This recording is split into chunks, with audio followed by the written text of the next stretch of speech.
Hey everyone, Animeicas here. So I wanted to talk about the Alma Torran arc from Magi. Now, Magi isn't really a series that gets brought up that much, like people don't really talk about it, but I think there's something really special here. I remember really loving it back in the day, like really enjoying the Balbed arc and the Magnestadt arc, and this arc as well, and the one after that too. I just haven't read the final arc. That's basically it. So I'm excited for all of that. But yeah, I wanted to give my thoughts on the Alma Torran arc because I genuinely think it's actually really good. And I'm just going to like focus on the parts that I really love. So obviously spoilers for this. But yeah, let's get into it. You know, we start off and we meet Sheba, who eventually, like complete spoilers, right? So you've been warned. Sheba, she essentially becomes like Aladdin's mother because her and Solomon get together. She starts off as this child who's been like brainwashed by David and his church and all that stuff. But essentially she gets rescued by Solomon and they eventually get together. There's all these other characters that are around as well, especially Ugo, which would be a character that we would have been like really keen to see. And he's kind of like this nerd, which I mean, like I expected him to be kind of like a nerd, but I also expected him to be kind of like one of those like buff nerds because like the Jinn for Aladdin, he's always just punching things and like the way he destroyed Judah in the Balbed arc, like things like that. We have Isnan there as well, who we know when we're reading is going to end up becoming, you know, quote unquote evil. And then Arba is there, and you know, it's not really told us explicitly that she's Ren Gyokuin, but it's pretty obvious, you know, it's very obvious, like even from the beginning. So like the reason why I give a lot of props to this series is because you kind of know how it already ends. Like you can really infer that right from the beginning, like how it ends, but we don't know why. Like what are the things that cause the rift? And like what's the whole story behind it? And that's what I really like about this arc. It really gets into like the nitty gritty of like the Magi's world, like how it all became. Like it's basically like a creation story for this series. So it's like really exciting and it reveals all these amazing mysteries. Like we understand that, you know, the finalists are, I forgot the name of what they represent, but essentially they were way too strong to into like the human world that we know now. Yeah, like essentially they were kind of left in the dark continent because Ugo was like, oh, I don't really know what to do with these people. We get so many answers to like so many questions, but like the real crux of it isn't even like the answers that we get, but it's the actual debate of do we need a king and fate and those kind of ideas. So that's really what I want to go into because that's really where the meat and potatoes of this arc is. And Solomon has this thing where he really doesn't want people to bow to him. Like he doesn't want to be put on a pedestal. He doesn't want to be seen as on top of a hierarchy. He doesn't want to be king. He's anti-king and very pro like equality in terms of like everyone being on like the same station. And that's exactly what he wants. And then when he hears about Rook for the first time, something really lights up in him because the idea of Rook is that it's not it kind of represents that equality that he's looking for, like the thing that's the same between everyone else, this kind of like shared thing that kind of unites people. It says like manticores, berserkers, centaurs, like all these different creatures that are in this world, they all have Rook. They're all made up of Rook. It's kind of like that unifying factor that combines them all, like this like true equality that he's been looking for, at least from his eyes. And that's just something he really values. He really values everyone being treated the same and everyone being on the same page. And this idea of like equality isn't something that Magi hasn't talked about before. Like equality was also a theme within the Magnestadt arc. You know, like the magicians and stuff, they thought of themselves as special, but like but then that develops like a superiority complex in Mogomet, and he eventually has to see like everyone's kind of equal because everyone has love, and that's like a key thing, you know. And love in that context is kind of synonymous with Rook in this context. But even then, like there's so much more to it because Rook is kind of like the atoms in a certain way of like what everything is made up of, at least in that world. But then in the new world, it's actually calling it atoms would be incorrect because there's like multiple dimensions and Rook represents like one of the dimensions. So yeah, saying it's like atoms is actually completely wrong. It's kind of like the spirit, like the soul of everything. So yeah, that was like a great like revelation, and seeing like Solomon's response to that was really great as well. Like you can tell that he was really enlivened by the existence of Rook because it went completely in line with his ideology. Like, it was truly exactly what he wanted to hear. And yeah, like that perspective, it's like everyone around him, like everyone believed in Solomon essentially.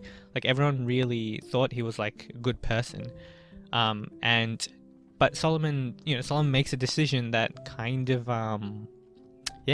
gets in between the people that he's been with the whole time.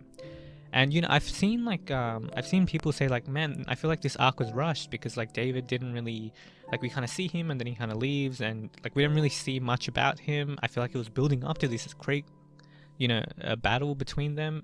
It really wasn't. It was actually a majority about Solomon, Sheba, Arba, and his connections and this like resistance that is born in response to this church having power. So that's really what majority of it is, and that's why there's so much build up for the character interactions that occur. So yeah, I don't really agree with that argument.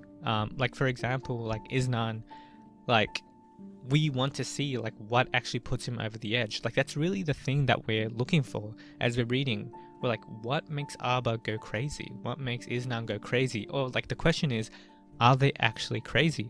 Like that's something that's brought towards us.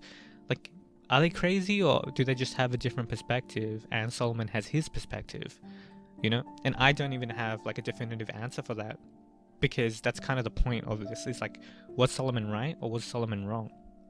Now I'll get into what Solomon does, but first I have to like talk about like what kind of incites the rift within his crew. So like essentially, David ends up attacking their base and just wipes everyone out. I forgot what her name is, but Fana, I think her name is. Like she loses her child. Isnan ends up losing Seta. So like yeah, there's a lot of loss that happens. But after that whole battle, the people that ended up winning were all of these other creatures, but it wasn't the humans. And the humans are going, well, what was it all for? Like we lost everything. We truly lost everything. And yes, we gained a certain kind of peace, but like we didn't win. Like all I feel is loss. Like what was the point of this? This is so meaningless. Like their hearts were essentially destroyed. Like the human heart was destroyed, but all the other creatures kind of prospered.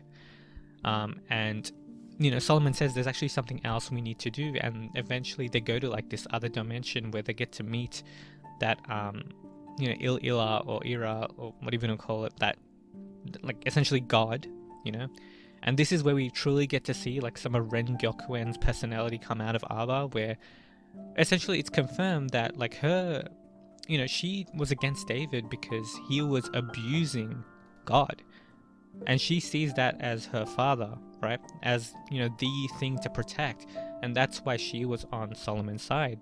That was the thing that she valued above everything else. And anyway, during this whole process, they kind of come to realize that this, this father, this God, they've essentially been planning everything out, that there is a kind of fate to the whole world, that things were kind of preordained to begin with, and everyone's kind of deeply disturbed by that. And there isn't like a relief that comes from that at all, that things were out of their control, that it's actually kind of horrifying. Like Uga's like, why would you tell us this, or why would you show us this? Like, is it just to make us feel powerless? And I think Solomon is also kind of like disgusted by this, because he believes in like a certain kind of equality, and having this, this God who's up there, kind of planning everything. He doesn't like that. But Arba does. Arba's okay with that, because her actions, she's very devoted to this higher power, And Solomon's like, no, like we actually need to change something. I think there's a way where we can use this God's power to create a certain kind of equality. And then Arba's like, well, wouldn't that kill God? Aren't you just going to become like your father? Aren't you just going to become like David? That would be horrible, And that's where their conflict kind of starts. It would be, yeah, like for Arba, because everything that she cares about has to do with Ila, like it goes completely against everything that she's been doing for her whole life. So we kind of get to see like all those things that would cause Arba to become Rengyokuen by the end of it. Yeah, so and Solomon doesn't want to, leave fate in God's hands. He says like we must make a world where anyone can change the future. Like that's what's truly important to him. And yeah, Abba says like, no, this is wrong. Like this is so wrong. Like I don't agree with this at all. And what I love about this is that we now see that like Rengoku, and she's not crazy. She appears crazy, but she's not crazy. Like her perspective is a valid perspective to have within that whole scenario. And it's especially valid considering what Solomon ends up doing, which is he disperses Ila's power, right? So she effectively, quote unquote, kills God. He doesn't actually like kill it, like it still exists, but he disperses majority of the Rook because Ila is also kind of made of Rook. So there is, I think it's implied that there is someone like above him as well and above the Rook, and it kind of just keeps going on infinitely. Like there's always like a higher power, but we're kind of focused on Ila and the Rook and things like that, right? There's heaps more dimensions that we don't even know about, but we don't really need to know about them because this is what it's focused on. And yeah, so essentially, like in the new world that they're making, in the new world, everyone is going to be made up of Rook, right? So now everyone's the same. Solomon's got his wish, right? Everyone is made of Rook now, and but like in order to color it properly, what ends up happening is Solomon's will is the thing that turns the black Rook into like the kind of shiny white Rook, and that's Solomon's will.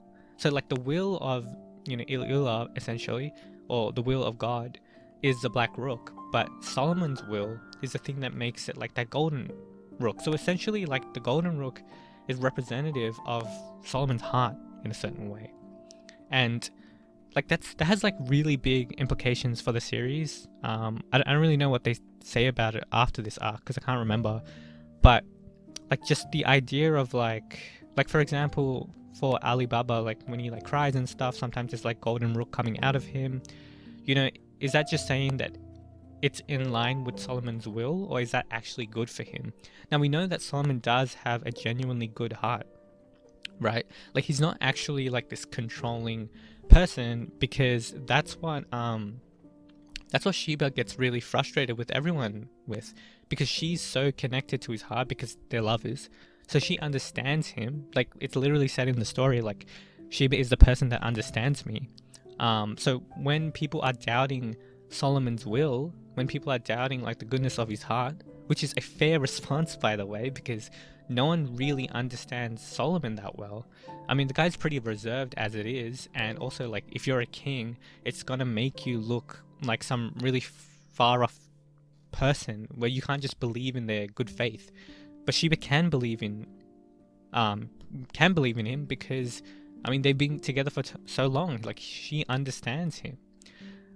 So it makes so much sense where there's that moment, and it's drawn so well, where she like kind of loses it, where she's like, but you made him king. Like she's saying that to like everyone, and she says like, for your sake he suffered in isolation, we fought for equality, but now you don't want it. So like he gives like a certain kind of equality, and she's saying like, like we did this for all of you, and now like you have frustrations with it, you have issues with what we've done. And she's like incredibly pissed off by that, which like from her position kind of makes sense. But like if I was also in this whole world, it would make complete sense that you would be really apprehensive of that, because you don't know if Solomon's will is pure or not.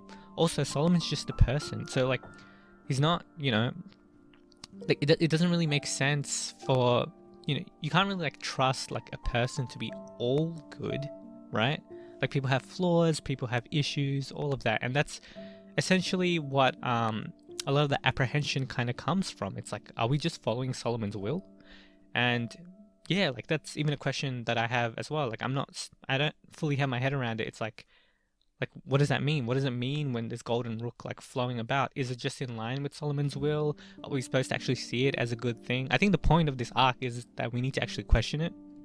Like it's not actually that clear, which is something I like. So yeah, and eventually, Isnan goes to the other side. Yeah, all the other characters are kind of against it. There's this huge battle that happens, and when they released Ila into the world, essentially it sucks back all the Rook, which is essentially what everyone's made of, and that's why it causes mass death. And yeah, there's that image of like, because Abba ends up killing Sheba, and she's dead, and she's just like all alone, and it gets to you. Like, that scene really gets to you, even though she's not like one of my favorite characters or anything. It does really get to you. It's a great scene.